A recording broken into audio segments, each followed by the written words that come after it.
Barbarea vulgaris. C'est le nom latin de la barbarie commune, aussi appelée cresson d'hiver, ou roquette de marais.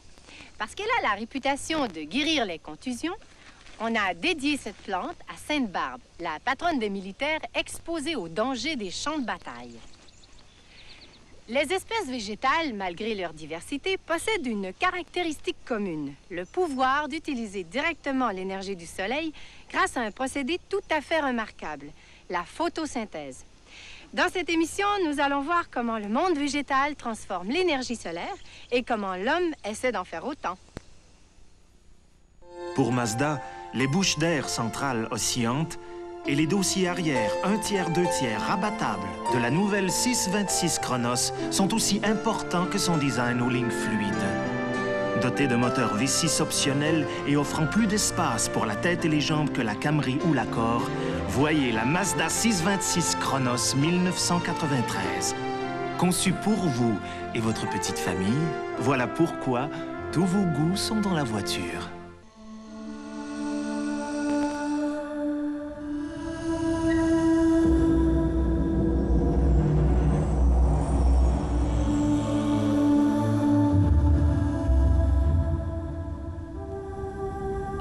Dans un monde en constante évolution, il n'y a qu'une certitude.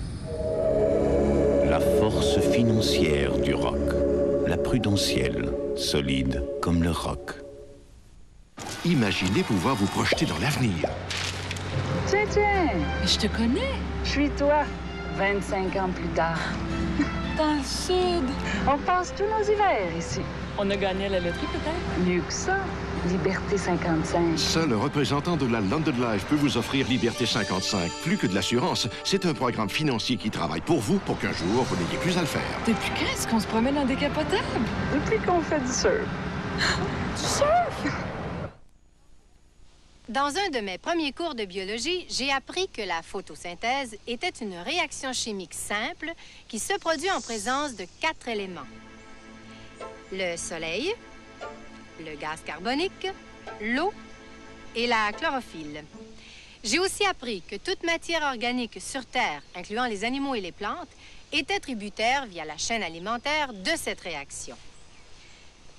À l'époque de mes cours de bio, je n'avais pas vraiment réalisé que la photosynthèse est une sorte de petit miracle qui contribue à nous alimenter sans cesse en énergie. En fait, c'est grâce à cette réaction que l'énergie solaire peut être transformée en énergie chimique directement utilisable par les animaux et par l'homme. Mais la photosynthèse a également joué un rôle capital dans l'évolution. C'est par photosynthèse que les plantes produisent de l'oxygène. Et c'est l'apparition de l'oxygène sur Terre qui a permis aux êtres vivants de commencer à respirer. Avec la respiration, les êtres multicellulaires sont apparus et les êtres vivants sont devenus plus complexes.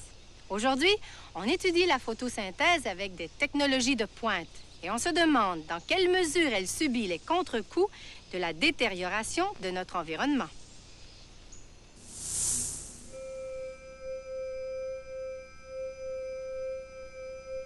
Le visage de notre planète serait bien différent sans le spectacle permanent de la vie végétale. Partout, dans les forêts comme dans les déserts, des plantes croissent, fleurissent et fructifient. L'abondance des végétaux sur Terre s'explique par une raison simple. Ce sont les seuls êtres vivants à pouvoir fabriquer leur propre nourriture. Ils y parviennent grâce à un procédé mis au point il y a environ 3 milliards d'années, la photosynthèse.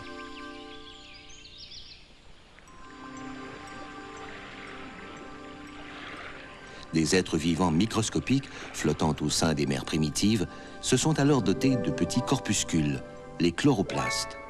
Grâce à un pigment de couleur verte, la chlorophylle, les chloroplastes captent l'énergie solaire et le gaz carbonique pour les transformer en oxygène et en sucre. Cette invention de la nature connut un succès foudroyant.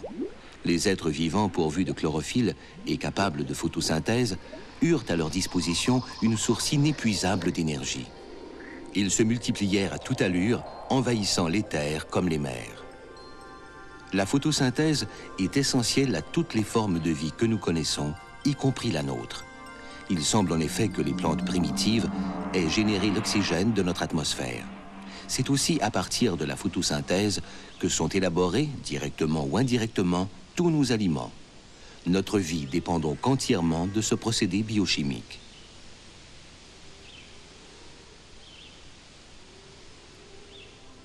Aujourd'hui, la photosynthèse attire l'intérêt de nombreux scientifiques. Ceux-ci pensent que la croissance des plantes varie en fonction de l'intensité de la photosynthèse.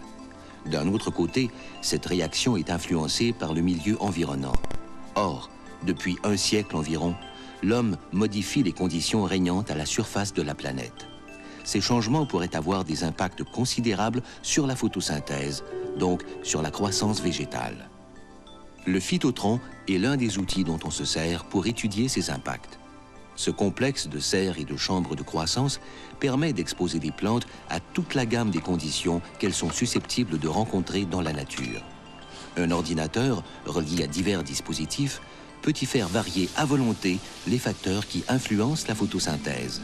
L'intensité lumineuse, l'humidité de l'air, la température et même la concentration en gaz carbonique de l'air.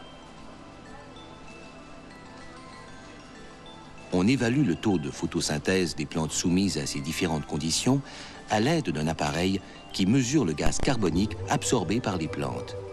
Si la quantité de gaz carbonique absorbé par une plante est élevée, son taux de photosynthèse l'est aussi. Or, les activités humaines, comme la combustion, libèrent de grandes quantités de gaz carbonique. Ces émissions pourraient faire doubler, d'ici une cinquantaine d'années, le taux de gaz carbonique atmosphérique. Les botanistes ont constaté que, tout comme un fertilisant, il stimule la croissance de la plupart des plantes. À l'aide de chambres de croissance, les scientifiques mesurent l'effet d'une élévation du gaz carbonique sur le taux de photosynthèse d'algues microscopiques. Ces petites algues se reproduisent à grande vitesse, environ 2 générations par jour. Cela permet aux chercheurs de recréer sur une période de 4 à 5 mois un changement atmosphérique qui prendra en réalité près d'un demi-siècle. En analysant la réponse évolutive des algues, on pourra prédire avec plus d'assurance les changements que l'avenir réserve au monde végétal. Les études sur la photosynthèse pourraient aussi permettre aux scientifiques de percer le mystère du dépérissement des forêts. En effet, dans de nombreux pays, des forêts entières s'affaiblissent et meurent sans raison apparente. Bien que plusieurs facteurs soient au banc des accusés, comme les insectes et les gels précoces, les scientifiques croient que la pollution est une cause majeure de ce dépérissement.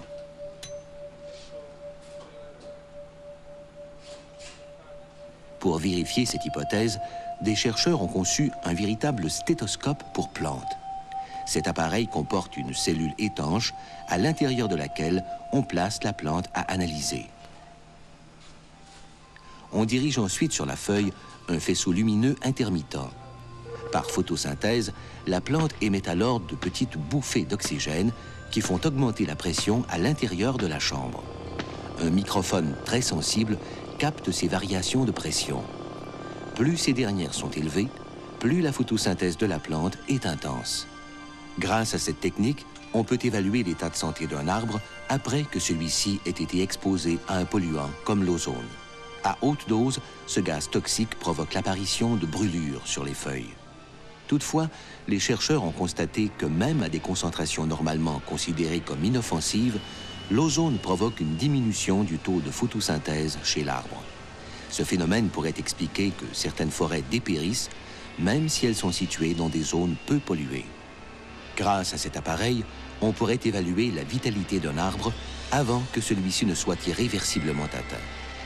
Toutes ces études nous font réaliser que la photosynthèse, cette réaction qui est au cœur même de la vie sur Terre, est très sensible aux variations de l'environnement.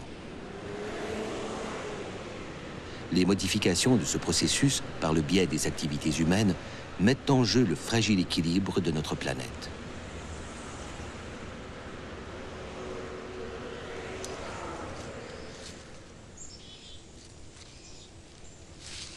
Il y a près d'1 million d'espèces végétales sur Terre. Quoi de plus normal que d'avoir envie d'en reconnaître quelques-unes?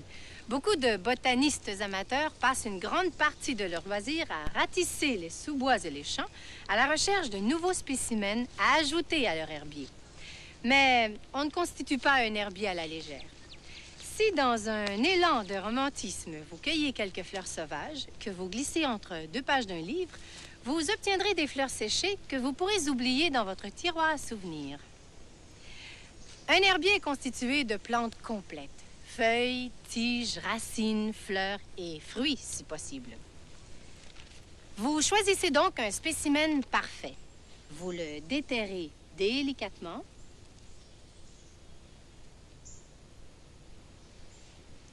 Vous en nettoyez les racines et éliminez les bestioles. Ensuite, vous le glissez temporairement entre quelques feuillets de papier journal.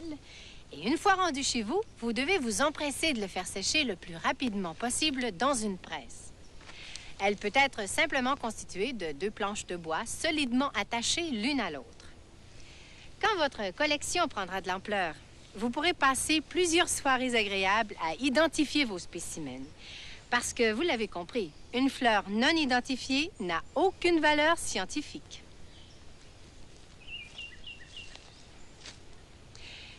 Chaque habitat possède sa flore spécifique. On peut même constituer un herbier de plantes aquatiques en utilisant à peu près la même méthode que pour les plantes terrestres. Mais les rivières et les lacs renferment un autre type de végétation, les algues microscopiques. Ces plantes sont peut-être moins intéressantes pour le botaniste amateur, mais elles passionnent les scientifiques parce qu'elles utilisent la photosynthèse et contribuent, elles aussi, à la constitution du gigantesque bassin d'énergie verte disponible sur notre planète.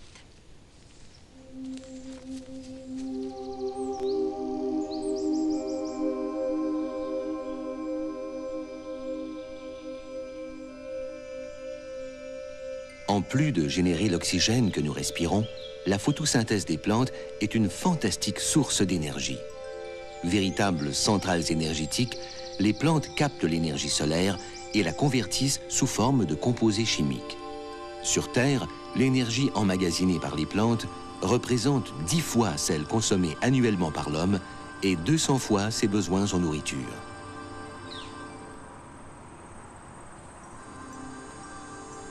Nous puisons déjà largement dans cette réserve d'énergie. Les combustibles fossiles, par exemple, sont dérivés d'organismes végétaux qui ont capté et accumulé pendant des millions d'années l'énergie du soleil. Il en est de même du bois, qui forme la principale source d'énergie dans de nombreuses régions du monde. Même l'énergie contenue dans nos aliments provient, directement ou indirectement, de la photosynthèse. Mais partout, les réserves d'énergie baissent à vue d'œil. En même temps, certaines sources de nourriture se tarissent. Pour pallier une éventuelle pénurie, des scientifiques explorent une voie originale. Ils tentent de domestiquer la photosynthèse pour générer de l'énergie ou des substances utiles. La culture d'algues microscopiques est l'une des démarches que ces chercheurs envisagent. Ces plantes emmagasinent très efficacement la lumière du soleil sous forme de composés chimiques riches en énergie. On estime qu'une surface d'eau peuplée d'algues peut capter 10 fois plus d'énergie qu'un champ cultivé ou une forêt de même étendue. On peut tirer doublement profit du pouvoir photosynthétique des algues. En effet, celles-ci possèdent la propriété de croître rapidement dans des eaux polluées par la décomposition bactérienne de composés organiques comme la matière fécale, les fertilisants ou les rejets des industries agroalimentaires. Tout en se développant, les algues absorbent les polluants contenus dans l'eau, purifiant ainsi cette dernière. Partant de ce principe, les chercheurs ont démontré qu'on pouvait cultiver facilement ces algues dans des conditions contrôlées.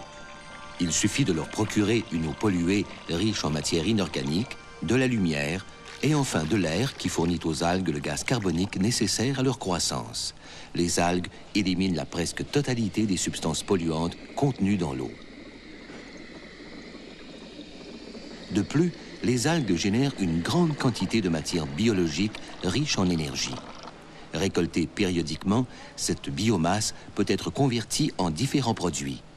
Comme elle est très riche en vitamines et en protéines, il est possible de la transformer en nourriture pour animaux. On pourrait également en extraire des composés chimiques à haute valeur économique, comme des médicaments, des arômes et des colorants naturels. Enfin, On peut aussi transformer cette biomasse d'algues en gaz méthane, une source d'énergie utilisable dans les maisons et les industries. À l'heure actuelle, cette technique, qui fait encore l'objet de travaux de laboratoire, en est au stade de la mise au point de projets pilotes.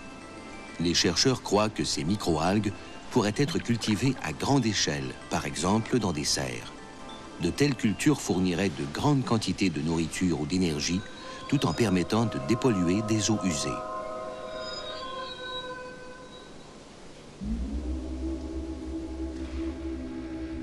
La culture d'algues n'est pas le seul moyen de tirer parti de la photosynthèse.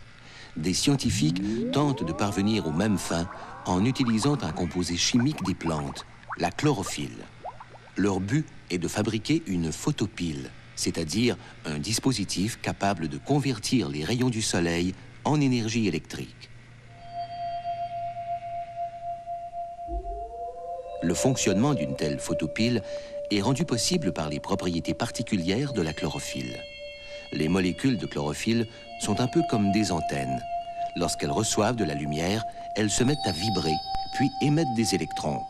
En temps normal, ces électrons servent à alimenter le processus de la photosynthèse et à fabriquer des composés chimiques. Mais les chercheurs ont appris à détourner ces électrons pour générer de l'électricité. La photopile qu'ils ont conçue est formée d'une lame de verre. Cette lame est d'abord recouverte par une pellicule d'aluminium. De fines couches de chlorophylle sont ensuite déposées sur l'aluminium. Enfin, la chlorophylle est recouverte par une mince feuille d'argent.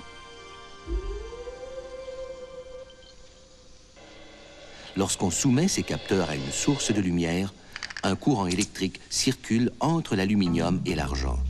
Ce courant est d'autant plus intense que la lumière dirigée vers le capteur est forte. À l'heure actuelle, l'efficacité de ces photopiles est faible. Ce dispositif en récupère moins de 1%, alors que les plantes parviennent à utiliser jusqu'à 15% de l'énergie lumineuse qu'elles reçoivent. Toutefois, les chercheurs croient qu'il serait possible d'augmenter ce rendement si l'on ajoutait à la chlorophylle les autres substances chimiques qui sont normalement présentes dans les cellules végétales. Lorsque l'étonnant phénomène de la photosynthèse sera mieux compris, nous disposerons peut-être d'un moyen fort efficace de nous approprier l'énergie du soleil. Qu'est-ce qui nous empêche, nous aussi, d'utiliser directement l'énergie solaire? Son grand avantage, c'est qu'elle est inépuisable et relativement bien répartie partout sur Terre. Bien sûr, elle est capricieuse et intermittente, mais si on pouvait la stocker en baril, le problème serait résolu.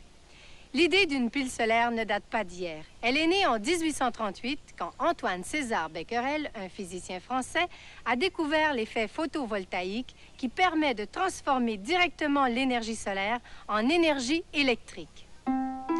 Antoine César Becquerel allait donner naissance à une dynastie de chercheurs. Son fils, Alexandre Edmond, s'est consacré à l'étude de la lumière et son petit-fils, Henri Becquerel, a réalisé des travaux sur la radioactivité qui lui ont mérité le prix Nobel. Mais la pile photovoltaïque, développée par le grand-père Becquerel, allait elle aussi traverser les siècles. La petite pile solaire qui fait fonctionner votre calculatrice ou votre montre en est une descendante directe. De nos jours, la transformation de l'énergie solaire en énergie électrique n'est qu'une des manières de mettre à profit cette inépuisable source d'énergie qu'est le soleil.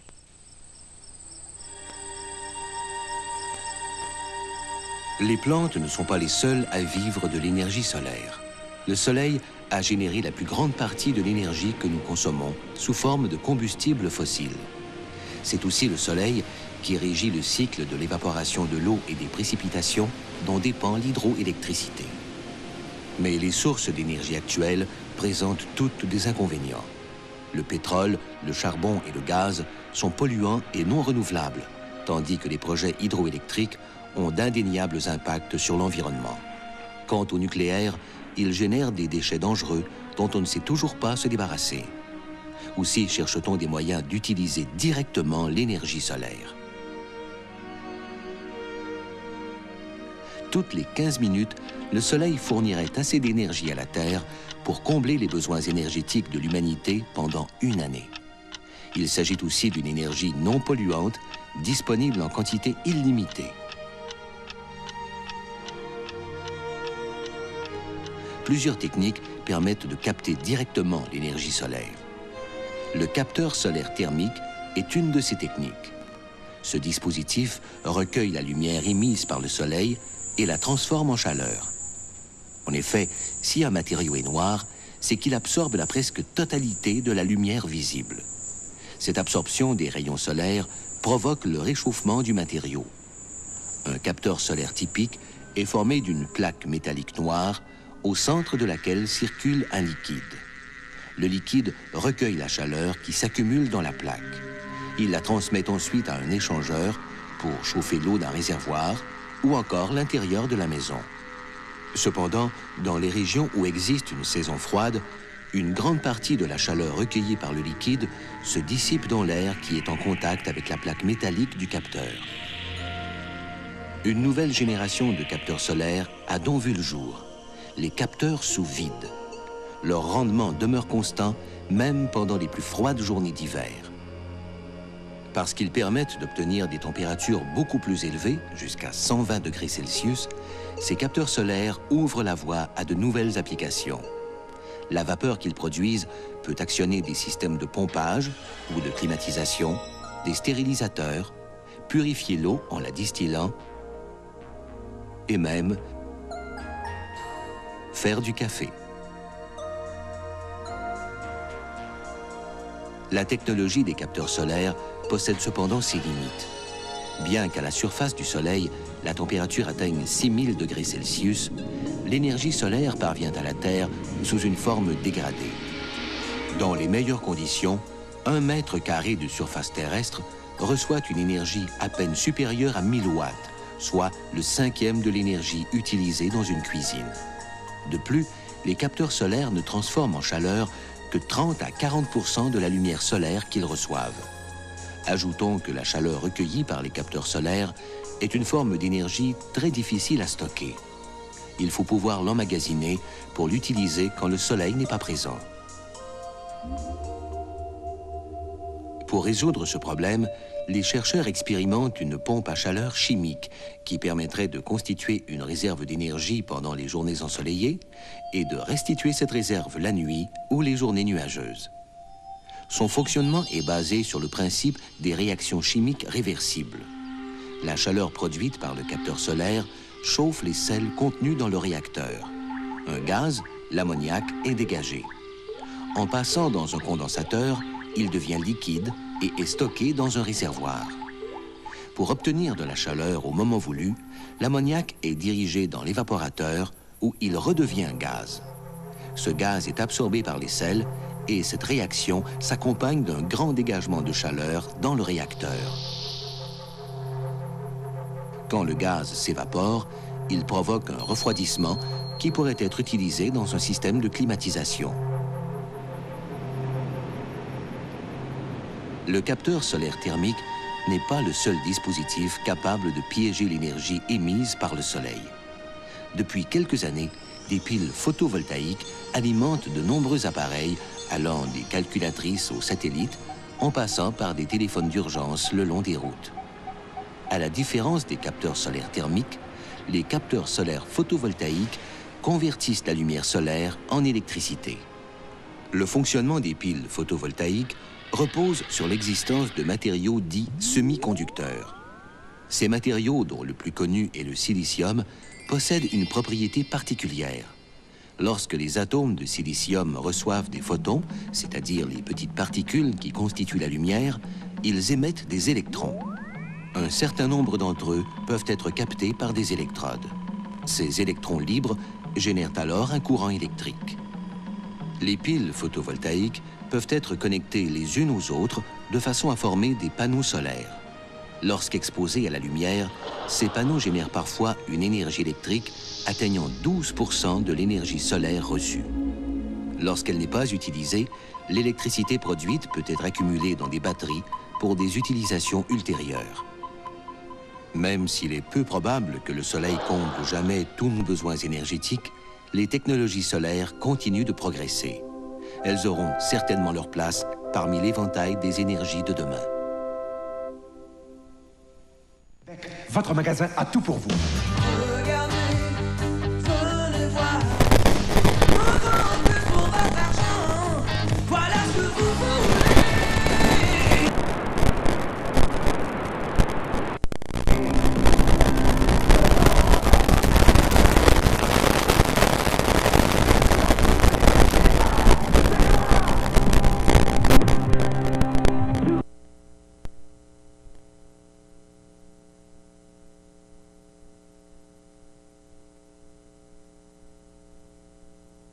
Et trio de crevettes. Du jamais vu. Langoustine et trio de crevettes pour un temps limité chez Red Lobster seulement. Red Lobster présente ses Midi Sélection. 10 repas complets à 5,99 ou moins. Crevettes dorées, sandwich de poulet sur le grill ou goberge grillée avec pommes de terre et salade. 10 repas complets à 5,99 ou moins. Le midi chez Red Lobster. Plus ça va, plus les voitures de qualité importées sont hors de portée. Sauf s'il s'agit d'une Hyundai Excel 93. L'Excel vous offre plus d'équipements standard que toute autre voiture de sa catégorie à un prix qui vous laisse de l'argent pour vos loisirs. Et si vous aimez les performances sportives, la Scoop 93 est maintenant disponible avec un moteur turbo. En plus, Hyundai vous offre maintenant l'une des meilleures garanties de l'industrie. Les Hyundai 1993. On évolue à votre avantage. Le soleil est une des grandes sources d'énergie physique et psychique. Les premiers habitants d'Amérique lui rendaient hommage au cours de cérémonies bien particulières. Ils se levaient à l'aube, se réunissaient autour d'un feu et ils invoquaient l'esprit du soleil pour le remercier. À notre époque, les rituels du matin sont plutôt de l'ordre douche, café, journal. Mais personne ne doute des pouvoirs bénéfiques du soleil. Une journée sans soleil, et certains d'entre nous deviennent irritables. Plus de 2 semaines sans soleil et on est prêt à boucler ses valises et à faire le tour du monde pour le rattraper.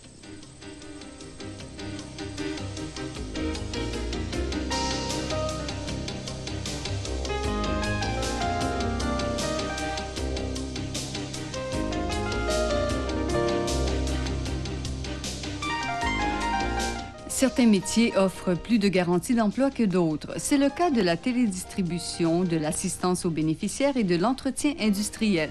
Viséo, dans quelques minutes.